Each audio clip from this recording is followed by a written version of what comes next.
آپ وہ پہلی خاتون ہیں جنہوں نے اسلام قبول کیا۔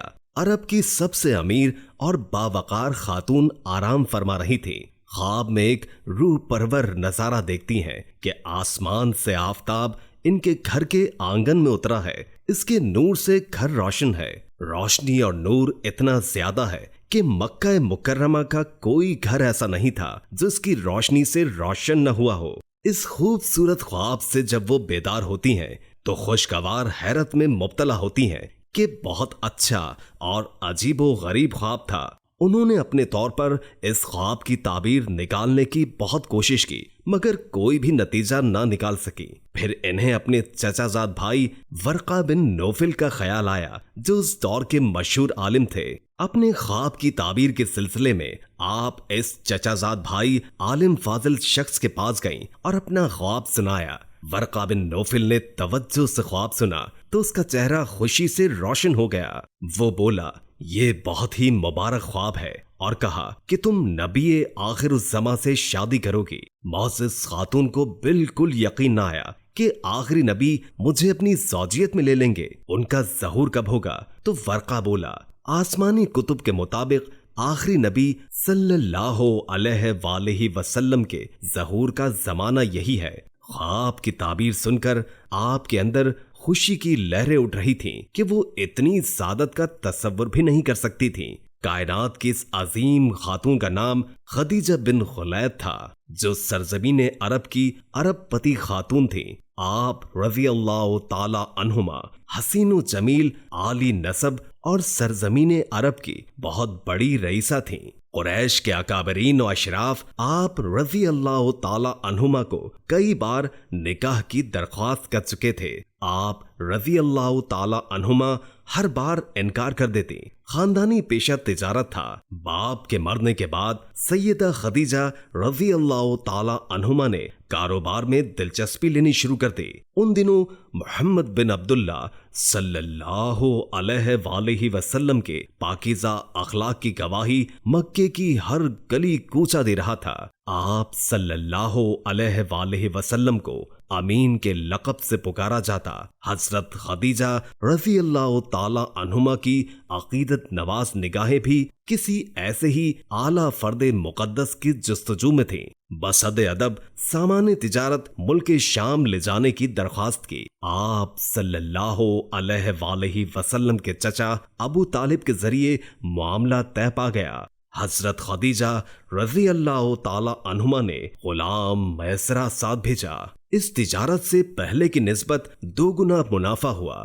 واپسی پر غلام میسرہ کے کہنے پر نبی کریم صلی اللہ علیہ وآلہ وسلم حضرت خدیجہ الکبریٰ کو ملنے گئے تاکہ نفع کے بارے میں بتا سکیں۔ ظہر کا وقت تھا۔ سیدہ خدیجہ رضی اللہ تعالی عنہما دوسری عورتوں کے ہمراہ بالا خانے میں بیٹھی تھیں۔ دیکھا کہ محمد بن عبداللہ صلی اللہ علیہ وآلہ وسلم اپنے اونٹ پر تشریف لا رہے ہیں اور 2 فرشتے ادھر ادھر سایہ کیے ہوئے ہیں۔ یہ مسحور کن منظر دیکھ کر حضرت خدیجہ حیران رہ گئیں۔ آپ رضی اللہ تعالی عنہما کی ساتھی عورتیں بھی حیران تھیں کہ اس چلچلاتی دھوپ میں سوائے آپ صلی اللہ علیہ وآلہ وسلم کے اوپر سائے کے اور کہیں نہیں تھا۔ جب آپ صلی اللہ علیہ وآلہ وسلم آئے تو حضرت خدیجہ نے دروازے پر استقبال کیا اور خوش آمدید کہا۔ جب میسرہ آیا تو حضرت خدیجہ نے بڑی حیرانگی سے کہا کہ محمد بن عبداللہ صلی اللہ علیہ وآلہ وسلم کے اوپر سایہ تھا۔ تو وہ بولا، میں نے شام کے سفر کے دوران بہت کچھ دیکھا اور سنا۔ تو حضرت خدیجہ کو اپنا وہ خواب یاد آ گیا اور سوچنے لگی کہ کیا محمد بن عبداللہ صلی اللہ علیہ وآلہ وسلم نبی آخر الزماں ہیں۔ پھر حضرت خدیجہ نے اپنی سہیلی نفیسہ کے ذریعے آپ صلی اللہ علیہ وآلہ وسلم کو شادی کا پیغام بھیجا اور پھر آپ صلی اللہ علیہ وآلہ وسلم کی ایما پا کر اکابرین خاندان کی موجودگی میں آپ صلی اللہ علیہ وآلہ وسلم سے نکاح ہو گیا اور اپنا سارا مال نبی کریم صلی اللہ علیہ وآلہ وسلم کے قدموں میں ڈال دیا۔ کہ آپ صلی اللہ علیہ وآلہ وسلم جس طرح چاہیں استعمال فرمائیں، اور جب شہنشاہ دو عالم صلی اللہ علیہ وآلہ وسلم نے نزول وحی کے بارے میں اپنی محبوب زوجہ کو بتایا تو انہوں نے کہا بے شک آپ صلی اللہ علیہ وآلہ وسلم سچ کہتے ہیں، اور جب اعلان نبوت فرمایا تو آپ فوراً ایمان لے آئیں۔ اعلان نبوت کے بعد کفار مکہ نبی کریم صلی اللہ علیہ وآلہ وسلم کی جان کے دشمن بن گئے تو آپ اپنے محبوب خاوند کے بارے میں بہت فکر مند رہتی تھیں۔ ام المومنین سیدہ حضرت خدیجہ رضی اللہ تعالی عنہما فطری طور پر شرافت، پاکیزگی اور طہارت کا مجسمہ تھیں۔ نبی کریم صلی اللہ علیہ وآلہ وسلم کی قربت نے ان کی سیرت و محاسن کو چار چاند لگا دیے۔ انہوں نے اپنی ذات کو رحمت مجسم صلی اللہ علیہ وآلہ وسلم کی ذات میں فنا کر دیا تھا۔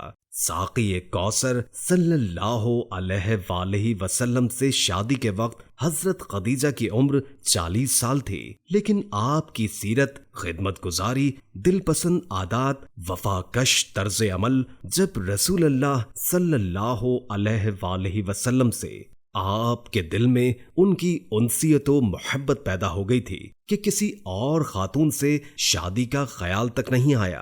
حالانکہ اس معاشرے میں دوسری شادی کرنا عام بات تھی۔ قریش کے مظالم سے تنگ آ کر ابو طالب مجبوراً خاندان بنو ہاشم کے ساتھ شعب ابی طالب میں پناہ گزین ہوئے۔ یہاں محصوری کے عرصے میں حضرت خدیجہ کی صحت بہت متاثر ہوئی، کیونکہ آپ نے ساری عمر آرام و راحت میں ملکہ کی طرح گزاری تھی۔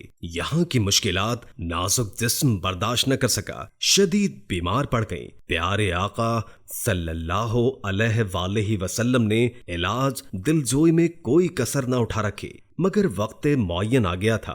رمضان المبارک 10 سال نبوت میں آپ صلی اللہ علیہ وآلہ وسلم کی محبوب بیوی نے اس دنیا سے منہ موڑ لیا اور اپنے رحیم و کریم شوہر اور کملی والے سرکار صلی اللہ علیہ وآلہ وسلم کے سامنے دم توڑ دیا۔ اس وقت سیدہ خدیجہ کی عمر 65 سال تھی۔ ربیع صدی اپنے محبوب شوہر کی رفاقت اور خدمت میں گزاری۔ حضور صلی اللہ علیہ وآلہ وسلم نے اس سال کو عام الحزن یعنی غم کا سال قرار دیا۔ نبی کریم صلی اللہ علیہ وآلہ وسلم اپنی محبوب بیوی کو قبر میں اتارنے کے لیے خود قبر میں اترے اور اپنے ہاتھوں سے اپنی غم گسار اور محبوب بیوی کو سپرد خاک کیا۔ نبی پاک کو اپنی محبوب بیوی سے اس قدر محبت تھی کہ ساری عمر ان کے رشتہ داروں، ان کی سہیلیوں کے ساتھ ہمیشہ حسن سلوک سے پیش آتے۔ چنانچہ جب بھی قربانی کرتے تو سب سے پہلے سیدہ خدیجہ کی سہیلیوں کو گوشت بھجواتے اور بعد میں کسی اور کو دیتے۔ حضرت ابو طالب رضی اللہ تعالی عنہ کی وفات کے تقریباً 1 ماہ بعد 10 رمضان المبارک کو حضرت سیدہ خدیجہ رضی اللہ تعالی عنہما وصال فرما گئیں۔ آپ صلی اللہ علیہ وآلہ وسلم کے دونوں مددگار اور غم گسار رحلت فرما گئے۔ یہ وہ وقت تھا جب پیارے نبی صلی اللہ علیہ وآلہ وسلم نے ان صدمات کا بے حد اثر لیا اور اس سال کو عام الحزن یعنی غم کا سال قرار فرمایا۔ تدفین کے وقت حجون کے قبرستان میں آپ صلی اللہ علیہ وآلہ وسلم لحد پاک میں تشریف لے گئے اور پھر اس میں حضرت سیدہ خدیجہ رضی اللہ تعالی عنہما کو اللہ تبارک و تعالی کے سپرد فرما دیا۔ اللہ ان پاک عظیم ہستیوں پر اپنی رحمت نازل فرمائے اور ان کے صدقے ہماری مغفرت فرمائے، آمین یا رب العالمین۔